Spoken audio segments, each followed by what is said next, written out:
with drawing out ideas. We want to take time to listen to the stories of those that we are facilitating. And also affirming people and building rapport. That goes along with listening to their stories. And another key point, two other key points I'll mention is ask challenging questions. Because when we facilitate, we don't want people to leave the same way they came.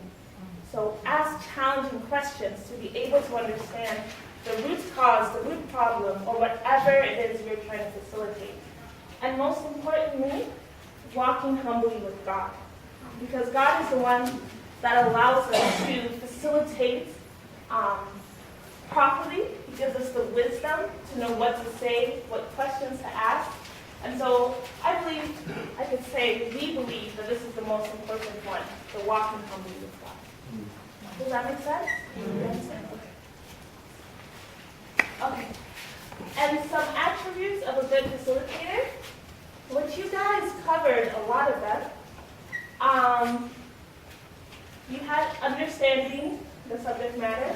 I think a couple that were not mentioned is having a positive attitude towards those you are working with. So basically, for those that you are facilitating, you don't want to have an attitude of negativity or looking down upon them, because then you are not cooperating as a group. Get what I'm saying? Yeah? Okay. And then also reflect on the context of poverty.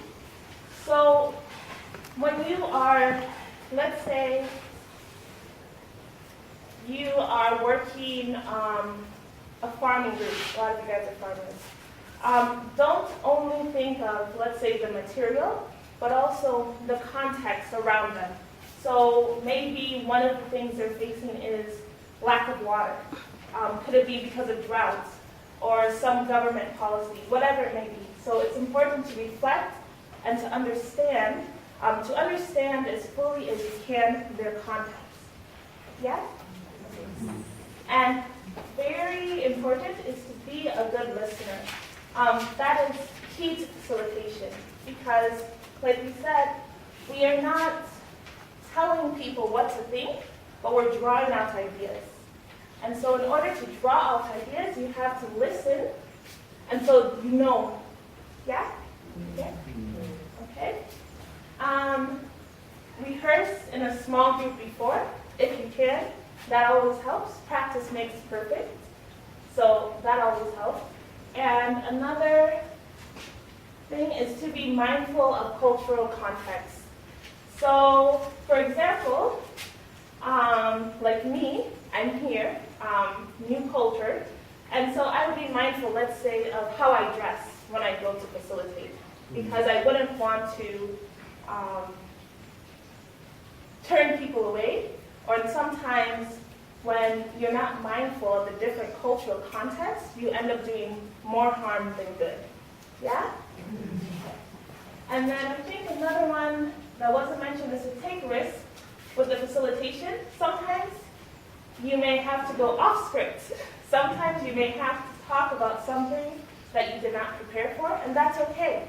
You want to listen and feel with the group and work and move with the group in order to get the most out of the facilitation session. And also, take your time. Don't feel pressure to rush. As much as possible, we do want to respect time, but if you feel that the group needs more time to understand or to talk about something, take that time, because that's important, because like we said, we want to draw those ideas out. And sometimes, in that extra time, we may find solutions that we otherwise would not have found if we had rushed through. Yeah? Does that make sense? Okay. Thank you so much, Kiana.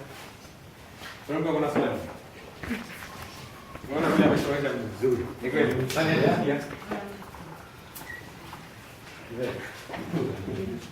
Mama.